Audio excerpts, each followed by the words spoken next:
Hi everybody, Adrian Plass here. Yes, and Bridget, hello. Now, what number are we, Adrian? Well, I know that last week was 180. Therefore, this week is really. 181. Yes. Which is probably an impossible snooker score, except now someone will write and tell us that actually it's not. Well, I suppose, we were so searching to find something to be positive about last week, and at least this week has been a slightly different tone in the world, don't you think? There have been some pinpoints of optimism, I suppose, yeah, which we are grateful for. We really are. Yeah. Every time you see a child who has been, or anyone who has been held hostage, running into the arms of someone who loves them and represents safety, that has to be a pinpoint of light, doesn't it? Yeah, of course it does, yeah. And obviously there's the parallel story of rescue, so totally different of the people trapped underground or in that tunnel who have now been in India. Yeah. So there have been a couple of very positive stories coming through in the week, haven't there? Well, I say positive stories, but as you say, pinpoints of light, really. But in a way, that's what makes it so difficult to get your head round. That somewhere in England, say, there's a lady making an apple pie for somebody down the road who's ill, and there's somebody else bombing the city to pieces. And it's almost, if you're not in the UK, this story may not have hit you, but of 4 lads in their teens, all A-level students, so 17 and 18-year-olds, who ended up driving maybe too fast, we don't know the full details, but ended up with their car upside down in a ditch, and all of them drowned. And we had teenage boys, didn't we? And we know, in fact, our eldest son, his friend did drive a bit too fast and wrapped a car around a lamppost and put the lights out of the local village, if you remember, and they had to go and wait in the pub for rescue, with the whole village being extremely fed up with them. So it wasn't a tragedy, but it could have been, and I think we live with that, don't we, with the idea that something could have been. I'm sure most people have a memory or a thought. Oh yeah, I remember one of our boys riding a motor scooter, which he'd never ridden in his life, down a steep hill in Corfu, and another equally mad person of the same age. Yes, who was not our son. It was very nearly a collision, which might have... You're always on the edge of something, aren't you? It's terrible. You are. But we don't know how long this ceasefire is going to hold. Today it's holding. Maybe by the time we speak to you next week, things will be in a very different place, but at least some relief from the horror this week. I was thinking about John the Baptist again. I mentioned when you were away in South Africa, I read something about John the Baptist, and just thinking about him in the darkness again, and in prison when Herod had got him in prison. And I'm a bit obsessed with his limericks at the moment. So you're not, are you? Here's another limerick for you. A tough trailblazer called John feared his reason for being had gone. He searched through the night for a glimmer of light with a question, are you the one? And sometimes it occurred to me a question is a bit like a torch. What do you mean? Well, if you aim a question at something that is troubling you or is difficult, it can turn the light on somewhere else. It can show you something that you really need to say. And I know or hear, and it's not always welcome in church groups. And we know some people have left churches because it disrupts the proceedings, because people are possibly so tight in with the what keeps them comfortable. They're really not happy about exploring. But I think it's something about the possibility of finding new light that's shed on familiar darkness, that there is always a tendency to want to go hide from the cause of the darkness. But I know there's also a pressure I think there is also a pressure, Adrian, to be the light, to have the answer when somebody asks the question. I'm sure, especially if you're a leader or a leader of a home group or somebody who feels that they're supposed to know the answer. Yeah. And I was thinking, you mentioned John the Baptist, and I was thinking, you know, we're told right from the beginning that John was not the light. He was to bear witness to the light. And I think sometimes we forget that we're not supposed to be the light. We're supposed to bear witness to the light. In other words, to point people in the direction with their torch. Yeah. Absolutely. I mean, I really like that image that you say, well, I don't really know the full answer, but you take your torch and you shine it and you see what you can find. Almost and come back and What's tell great me. if people will say that is if they say, well, I know the exact answer to that. But what I'm saying is that is the pressure on us, that often we feel we are supposed to represent the light. In other words, be as near to the light as we can be. Well, I remember when I was 16 and I had just become a Christian, I was finding rationales for all sorts of pretty ludicrously complicated things because I so wanted other people to agree with me about this thing that had got me so excited, and therefore I must have been awful. But I remembered again the bit where the disciples are in the locked room after Jesus has died, and he comes and speaks to them, and it says he opened their minds. And there is never a greater darkness because you open your mind. There is nothing wrong. You say that, Adrian, but I think sometimes you can feel as though there is, because you've allowed the darkness, you've allowed yourself to see the truth, and the truth can be very dark. Well, I mean, we heard from somebody this week, didn't we? It's one of those awful stories where somebody's little ones, their grandchildren, have really no hope in their life at all because of some horrible genetic illness that they've inherited, and you can't sort of say where you can't find light when there is no light, can you? You can't make it up. No, you can't make it up. I was quite impressed by her email actually about what's happened, and I was as I read it. I was waiting to see what she'd say as a sort of summary of where she was, because clearly as far as one can see, there's no hope of anything happening to make this situation better. And she said, these are her words, "I still believe, understand little, and know he holds on to me." And I think a lot of people will very easily identify with that rather sub-chorus singing type testimony. I still believe, somewhere in me I believe. I don't understand much, but I hope and trust that I am being held on to. And we have sometimes, when we have known people who are just going under in the darkness, we've said, well, I'll hold you by a thread. I'll hold on to you until you can scramble out of this particular darkness. And I think, we talk about holding people in prayer. That's one way. Holding on to them by just them knowing that we've got their back. Holding on to them because they know that they could phone us in the worst moments.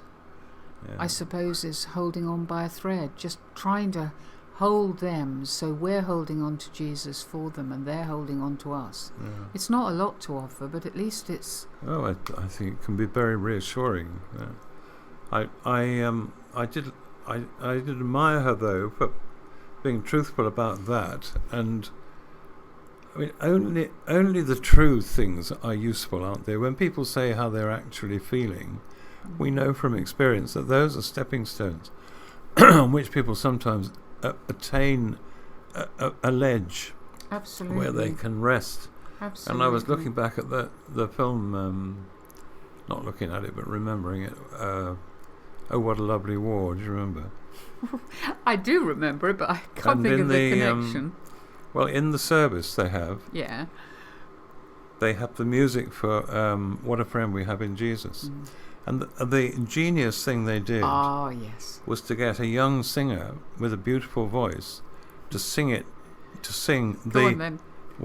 to sing the version that the soldiers sang, but with no trace of mirth at all, as though he was singing a hymn. Go on then, sing it. Well, it's something like, when this lousy war is over, no more soldiering for me. I will kiss the sergeant major. How he'll miss me, how he'll grieve. Next verse actually goes on something a little unpleasant, but the point of it is that because he's singing it so seriously, it gives a profound significance to these words that are being sung instead of the usual stuff that you sing. And within our groups in the churches, it's very easy not to do that, to go back to the things that are comfortable. And I'm not saying we should be negative, deliberately negative. But I mean, we may well have mentioned this before, but what we might have done, we've been doing this a long time, haven't we? But do you remember there was that time when we wanted to give a group a chance to tell the truth, but in a very anonymous way? Because it isn't always, as soon as you use the word testimony, it suggests somebody's got to stand up the front in some way. Yeah. And we created an idea of a poem called Our God is Many Things. Do you remember? And we asked people to just write on a small piece of paper one line to do with where God was for them that day. Yeah. And then we collected them all in, shuffled them so that they were really random, and then just read them out in the order that the shuffled pile gave us. And the most extraordinary mixture from, I mean, I don't know if you remember any of them, but there would be one that would say, you know, God is near to me always, he is my strength. And then the next line would be, he's never loved me. Or he's gone on holiday. Or he's gone on holiday, or whatever it is. Yeah. But the truth, the corporate truth, isn't one thing, is it? No, not at all. It's a jumble of individuals trying. Using the torch idea, trying just to find the next little bit of the path, or following a light that disappears round a corner just when you think you know what it's about. Which is interesting, isn't it? I mean, Paul, obviously everyone knows, uses the body as a metaphor for the church, but it's the same. I mean, actually at the moment with my body, you know, if someone said, how's your body? I'd have to say, well, one or two parts are extremely painful. One or two are working very well. But your eyes are better than they were. Yes, they are. But that's precisely the point, isn't it? That the body of Christ, which is what we call the church, is in a different state all the time. People are moving and changing and acquiring something positive or something negative, whatever's going on, and they all, in theory, and I think usefully if it happens, we belong to each other. So it's very dangerous to say, well, that person's going through that, so there must be something spiritually wrong with them or something. Well, do you remember? I can't remember when we started to think this, but taking that image of the body, it really hit us, didn't it? That the important parts of the body are the bit held inside the rib cage, held inside. The organs of the body are protected.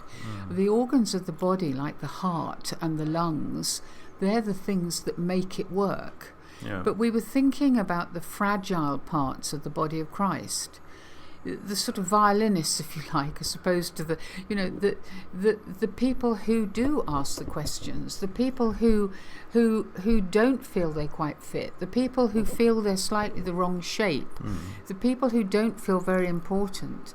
And sometimes they fall off the edge because the firm bits of the body, if you like, the rib cage of the body, says, no, we are the centre, we are the strong part. We are nearer to the light than you are, and it's such a difficult thing to hold isn't it? That idea that the whole of the body is equally important. Although poor old Paul does do his best, doesn't he? Talking about the finger and those other things. But I don't think we want to hear that. There's really. a bit in one of my books where the church leader says to one of the members of the church, "I'm an alcoholic." That's right. And he says, "Oh, I didn't know you were one as well." That was Leonard Thin. That was Leonard Thin. And dear Leonard Thin. Right, if anybody's read the diary books, they'll know that Leonard Thin is.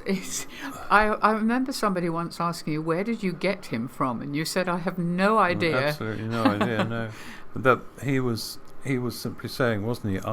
I want to be with you in it. Yes. I don't want you to be stuck out there. Yeah. Actually, we were talking the other day, weren't we, about the fact that I always used to love putting lights on in the house, didn't I? And Yes, you did. and you kind of thought, I still do. I don't really, but I came from a one light bulb culture I know in you did. our house, where you have one light bulb, and you come home to a very cold, very dark house and have a look round to see where the light bulb was.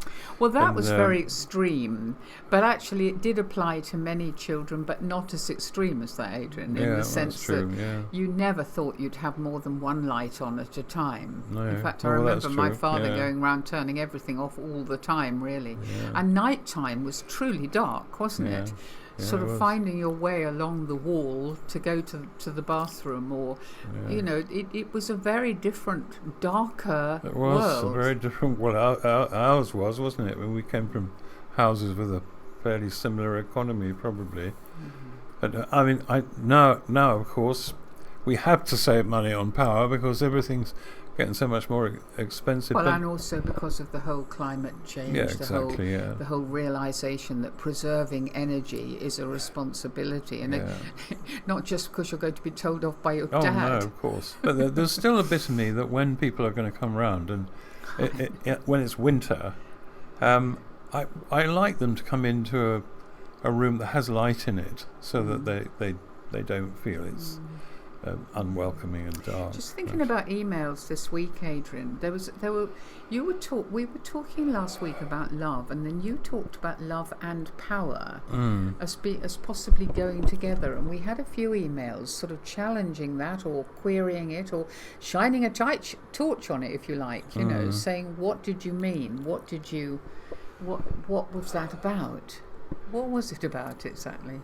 Well, I don't think I said exactly that they necessarily go together, but that, I mean, I can only talk about the Christian faith because it's the only one I really know about. Just going back to John the Baptist for a moment, this question of his, are you the one? He sent a message with his disciples saying, ask him, are you the one, or should we expect another one? This after him being absolutely sure he was the one. And what came back from Jesus was not a list of social activities or small kindnesses or anything like that. What he said to him was, tell him that the blind can see, the lame can walk, the lepers are cleansed, the deaf can hear, the dead are raised, the poor have good news proclaimed to them. And the fact that Jesus embodied the power, which he never laid claim to much. I mean, when the and he never banged on about it at other times. Not at all. In fact, he refused to do miracles. Exactly.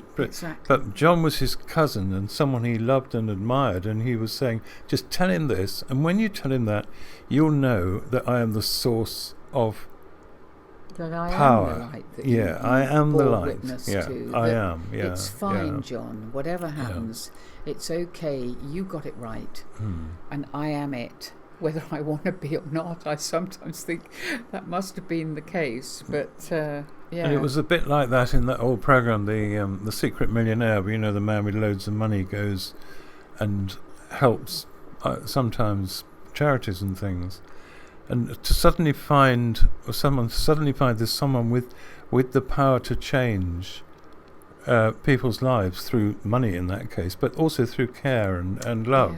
And just seeing the hard grind that a lot of people work in. Absolutely. At the coal face of life, with people who have given up hope with people who Yeah, are that's struggling right, in yeah. all sorts of ways. That was so often that Secret Millionaire would go and be amazed Yes. and full of respect for Yeah, the work that was absolutely. being done. Fascinating program. But fundamentally, though, I mean, I think what I was also talking about was the fact that if you've only got love in our faith, what have you got? I mean, it's obviously crucial because it's central. It is the law. It's the law of love. But in order for that to be directed and used, and this is not easy for people who are not involved in all this to really take on board, I think. If there is a plan, if there is a God who has a plan, then there also has to be a power, which is not ours. We don't ever own it, thank goodness. But there has to be a source of change. And that might come through normal activities, but every now and then it doesn't. It comes from something you would never have expected. And we could say a lot more about that, but yeah, Jesus is the light of the world. That's how he's described. And I was just asking myself, what does that mean? We say these things as though we know what we're talking about, but what does it mean that he says that, or the Bible says that? Well, he said it, or it was said of him, rather. And that article we were talking about last week, that had so affected me, that somebody who had been seeking God all her life and hated the God she'd grown up with, and then tried to reject all faith until her counsellor said, I think you're spiritually bankrupt, and then finding Jesus and feeling this is the most radical, different, life-changing person, God, that I have ever come across. And recognizing that there was something of light in him that was different from anybody else. And over 2,000 years, people are still finding in the story of Jesus, not just in we're coming up to Christmas, and the lights, the kings, the wise men followed, and all those lights, and the star above the Bethlehem and all the rest of it. Not that, but that there was something so extraordinary that all over the world, when people do look at the story of Jesus, there's something comes alive. He is alive. Yeah, it's interesting. People still talk about Christianity being a crutch. I wish it was. But what it is sometimes is a quiet awareness that there is a source of light that it is able to break through the darkness, and it does encourage me to be more positive than I would otherwise be, and I wish I could be louder about that. But the lady who wrote about her grandchildren being so ill, you sometimes can't get to that point, but just to quietly remember that they are, in the most important sense, safe and in the light. And like with John, in the darkness. Yeah, that's right. Just go over the things that Jesus does stand for, did stand for, is. Yeah. Might be worth it. So, see you next week. Uh-huh.